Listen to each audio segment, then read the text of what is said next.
No, you start. You start. Okay. I'll start by saying I'm going to be really quick because I know there's a much more important speech that you want to hear. But it's not Kip and Robin, it's David Mixner who called for this. Woo! It's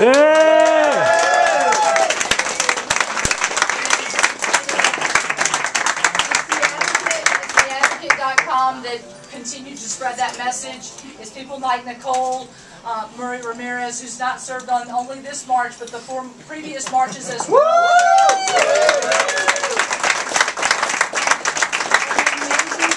Volunteers. There's over 100 people from across the United States that have come together to put this march on in a grassroots way that is costing less than the national dinner that is hosting Barack Obama.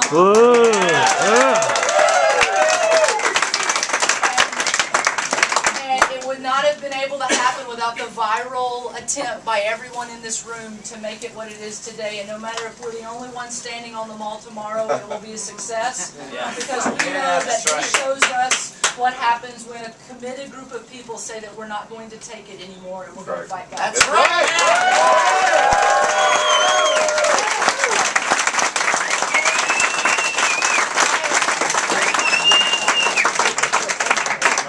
I have a full-time job. I only do this for my 2 kids.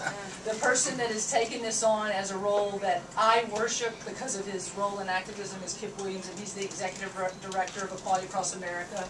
So please welcome Kip. I'll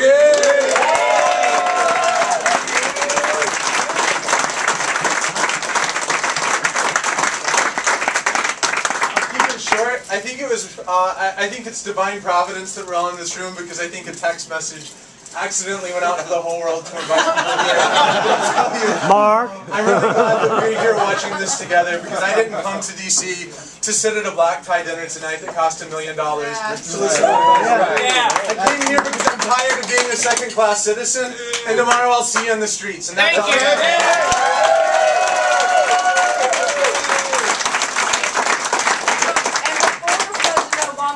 I want to say a special thank you to the person's suite that we took over. Thank you. Good job. Ask if David or Nicole would like to say anything. I mean, I know we're still waiting on that moment. Please. I know that the expertise and the response will come from this section of the room. You know, we stand on some pretty giant shoulders to be in this room tonight. There's a lot of people who couldn't be here tonight. They had forced lobotomies done to them. They were killed in hate crimes. They died of AIDS.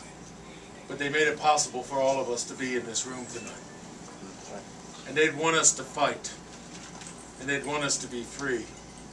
Or otherwise we will have dishonored them by compromising our values and our principles for the political convenience of any man.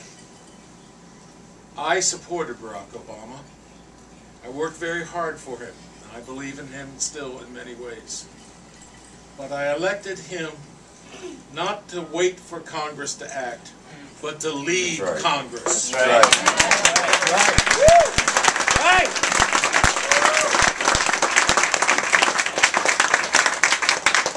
This man can do 3 things on Don't Ask, Don't Tell since it's coming up. He can cut off funding tomorrow to stop the prosecutions of any LGBT soldier.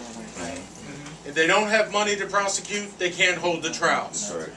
He can issue a stop-loss order tomorrow.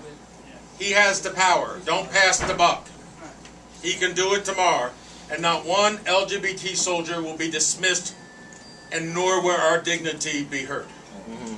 And then they'll see us serve as the warriors we are and the gifts that we bring to this planet, both in peace and as warriors. And then we can repeal Don't Ask, Don't Tell. If they want to go incremental, I'll go incremental. No funding tomorrow and stop love tomorrow. Thank you very much.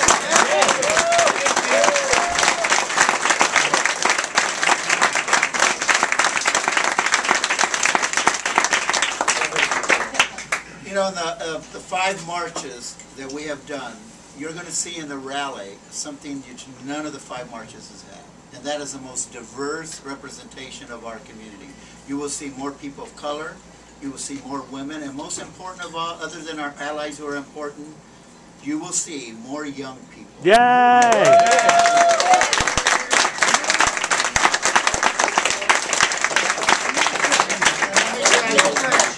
Dave and I were talking, and it's not just words. The torch really has been passed to the new generation. Yeah, I think so. Let me tell you, for Kip and Robin to be executive directors of a national march is not only unheard of. In the past 4 marches, they couldn't even get on a steering committee. Trust me. Wow. Exactly. Right. This says That's where right. the new generation That's right. is going to take us. And let me tell you, while that is important, never forget those shoulders that we do stand on. For a community that forgets where it came from, doesn't know where it's going. That's right. Yay!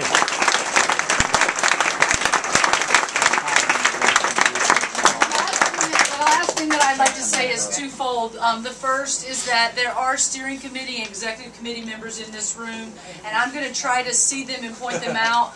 But the first person that brought us together by the mandate of David Mixter is Cleve Jones, and he's not here because he did fall, not today, but before he was on the way here, he fell getting on the plane. And he's just resting his back so he can be ready for tomorrow, which I know we all want that to happen. But if we could pay attention to the people that have worked to put this march on with Cleve's help of bringing everybody together and really bringing a team of diverse people and the young people that Nicole just talked about. So we have Frank Voce in the back from White Knot.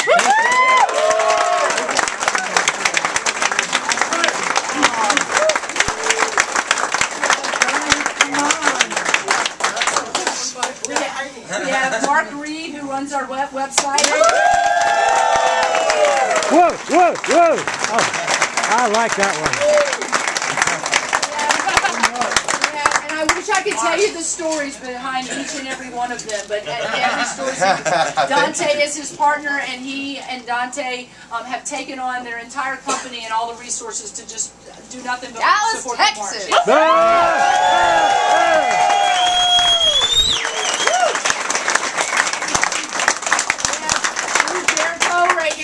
Sitting down right here, Boo runs SheWire.com and has done an amazing job trying to get us press on Advocate.com and other venues and media, as well as helping fundraising with Frank.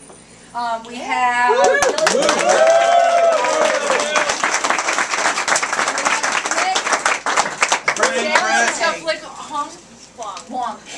from San Francisco, who's been helping with the CDATs, the Congressional District Action Teams that you hear talk about and Kip talk about.